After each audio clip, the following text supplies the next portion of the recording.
తాజాగా సాక్షి టీవీ చర్చ వేదికలో అమరావతిని వేశ్యల రాజధాని అంటూ జర్నలిస్ట్ కృష్ణంరాజు చేసిన వ్యాఖ్యలు తీవ్ర దుమారం రేపాయి. రాజధాని అభివృద్ధి కోసం తమ భూములు త్యాగం చేసిన మహిళలను ఇలా అవమానిస్తారా అంటూ పలువురు ఖండించారు. సీనియర్ జర్నలిస్ట్ సాక్షి టీవీ యాంకర్ కొమ్మినేని శ్రీనివాసరావు కూడా ఈ వ్యాఖ్యలను ఖండించలేదని రాజధాని మహిళలు ఆగ్రహం వ్యక్తం చేశారు. దీంతో సాక్షి యాజమాన్యం కొమ్మినేని శ్రీనివాసరావు కృష్ణంరాజుపై పోలీస్ స్టేషన్లో ఫిర్యాదు చేయగా పోలీసులు ఆయన్ని అరెస్టు చేసి మంగళగిరి కోర్టులో హాజరుపరిచారు.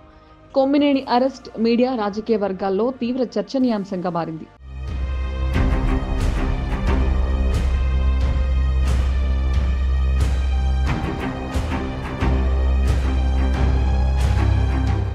అయితే ఇప్పుడు ఇదే విషయం చిలికి పెద్ద గాలివాన అయ్యేలా ఉంది. రాష్ట్ర వ్యాప్తంగా సాక్షి కార్యాలయాల వద్ద మహిళలు నిరసన వ్యక్తం చేస్తున్నారు. దీంతో వైసీపీ నేతలంతా మీడియా సమావేశాలతో ఒకరి తర్వాత ఒకరు తమ అభిప్రాయాలు వెల్లడిస్తున్నారు. తాము కూడా ఏం తక్కువ కాదన్నట్లు నేడు వైసీపీ సైతం నిరసనలకు పిలుపునిచ్చింది. ఈ నేపథ్యంలోనే సాక్షి యజమానిగా ఉన్న వైఎస్ భారతి మహిళలకు క్షమాపణలు చెప్పాలని పెద్ద ఎత్తున డిమాండ్లు వినిపిస్తున్నాయి. అంటే ఆమెను అరెస్టు చేయాలంటూ ఆందోళనకారులు పట్టుబడుతున్నారు.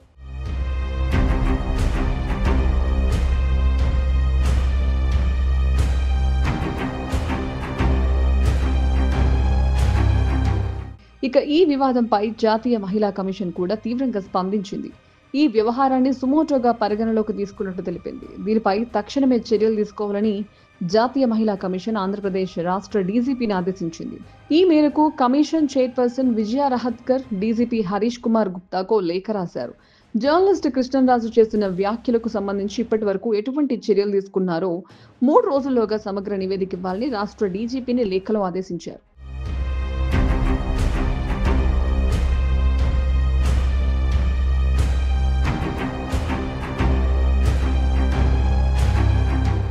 వాస్తవానికి అమరావతి మీద వైసీపీ విషం చిమ్మడం ఇదేం తొలిసారి కాదు. వైసీపీ హయాంలో అమరావతి మహిళల్ని కుకట్పల్లి ఆంటీలు అంటూ గతంలో వైసీపీ నేతలు వ్యాఖ్యానించారు. అమరావతి మీద అక్కస్సుతో పోలీసుల్ని అమరావతి మహిళలపైకి ఉసిగొలిపి అత్యంత కిరాతకంగా వారిని హింసించిన సందర్భాలు వైసీపీ హయాంలో బోలెడున్నాయని టీడీపీ నేతలు అంటున్నారు.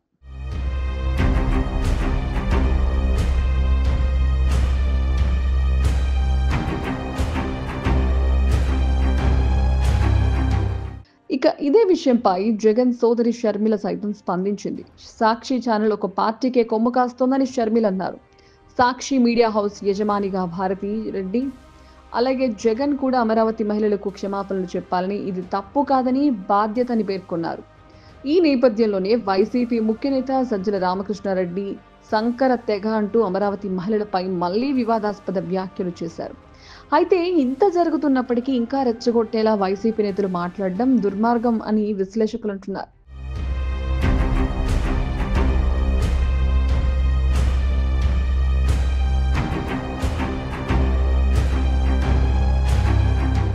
అసలు వైసీపీ తీరే ఇంతని 3 రాజధానులను ప్రజలు తిరస్కరించి అధికారం లేకుండా చేసినప్పటికీ కూడా వైసీపీకి బుద్ధి రాలేదని టీడీపీ తమ్ముళ్ళు అంటున్నారు. తక్షణమే సాక్షి యాజమాన్యంపై చర్యలు తీసుకోవాలని డిమాండ్ చేస్తున్నారు. అసలు ఒకే ఒక క్షమాపణతో సద్దుమణిగిపోయే విషయాన్ని వైసీపీ ఎందుకు సాగదీస్తోందో తెలియట్లేదు. ఇంతకీ కొమ్మినేని అరెస్టు తర్వాత ఈ కేసులో పోలీసుల తదుపరి కార్యాచరణ ఏంటో తెలియాలంటే వేచి చూడాల్సిందే.